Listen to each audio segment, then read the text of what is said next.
มาเอาที่หลังมูเลยกันสวัสดีครับอันนี้มาถ่ายยังเนาะครับผมเอาถ่ายดนตรีมาพร้อม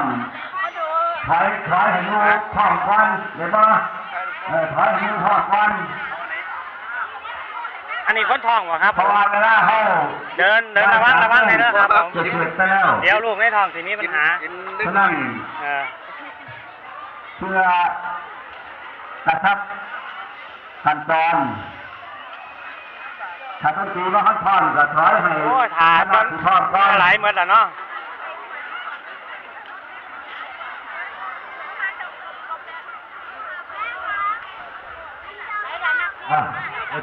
เอาไปมาเลยรถดนตรีเขามาพอดีรถขวางข้างถ่ายทำไมเด้อครับเดี๋ยวเพิ่นกลับมาเอาแล้วตะกู้กันแล้วส่งมาพ่อไปแล้วส่งมาพ่อไปแล้วเมื่อคนเดียวรถยังเสียงของกำลังเยี่ยมอยู่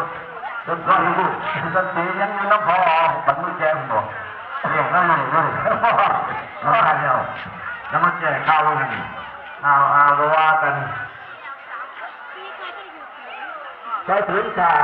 ขนาดเด็กพ่อเขาปล่อยความตัวที่ขนาดเดียวอยู่ท้องขนาดวันนั้นก็ใส่เดือดก็ยังว่าไงท้องใส่กับพ่อเอาโอกาสหลายเขาเรียกว่าชุดเรียนมันจะเพิ่มเต็มเลยถ่ายอีก3คณะเวลามันแบบมันห่อนมันจะสาวที่สวยยาวต่ำมาเลยเพื่อให้เกียรติลูกหลานถ้าบรรลุลูกหลานเขาถ้าที่ว่าให้ออกไว้ที่ก่อนมือเพราะว่าลูกหลานแจ้งมาจะเศร้าแล้วอยากจะร่วมกัน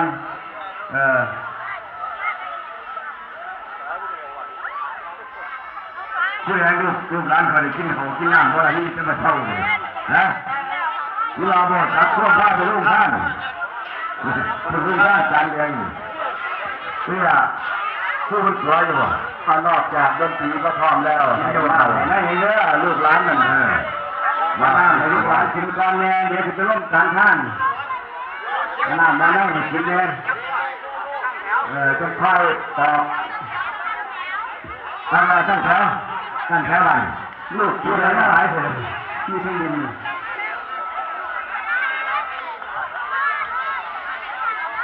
เนี่ยรางวัลนักขวานมีลูกข้างหน้าไหนบอลอยู่ข้างหน้าเดียวกันดีกว่าแล้ว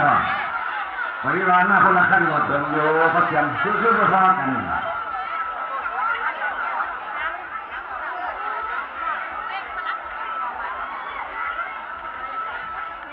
ร้านขายมึงคนที่ชอบเนี่ยที่นอนนี่มันอยู่ใครดึงขนาดกายจะเดาถึงได้จับผมอันนี้ขบวนแรกเนาะผมลงมือเป็นประธานนะครับเนาะคณะเจ้าเองนะมาลูกหลานแล้วเร็วแต่ขบวนได้เรื่องอันทับเตี้ยเสียบัตรฉีดนะครับเนี่ยเสียบัตรฉีดได้ลูกหลานเลยโอ้ยตัวจะขอมาเลยอันจะได้จอดคุยขัดไหลหรือหาทั้งสุดพร้อมแล้วมาหอดแล้วครับผมทำไมที่เราของดีกันถ่าต้นสนเลยนิดหน่อยเอาดีถ่าต้นสนเลยนิดหน่อยนะครับมันอยู่ทางบอคณะฟังจะบอเดี๋ยวนะตอนทีครับไปเพื่อนบาทไปเพื่อนบาท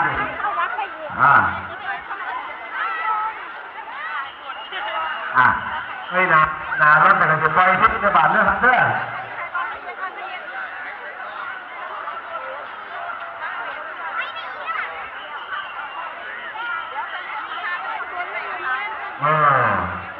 พี่น้องอันน้องยัดอยู่หลายคนพี่น้องตรงช่องอ่านบ้านน้องพบมันหลาย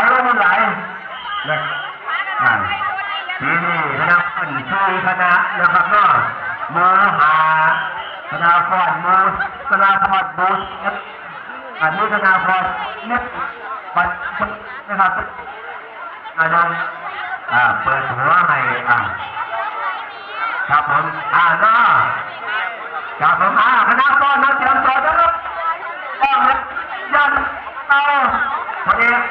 หมอลำบากคนที่เด็กคนที่จะจับ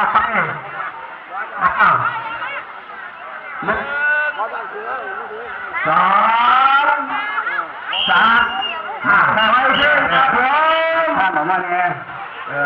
ขยับขยายถึงท่านเนี่ย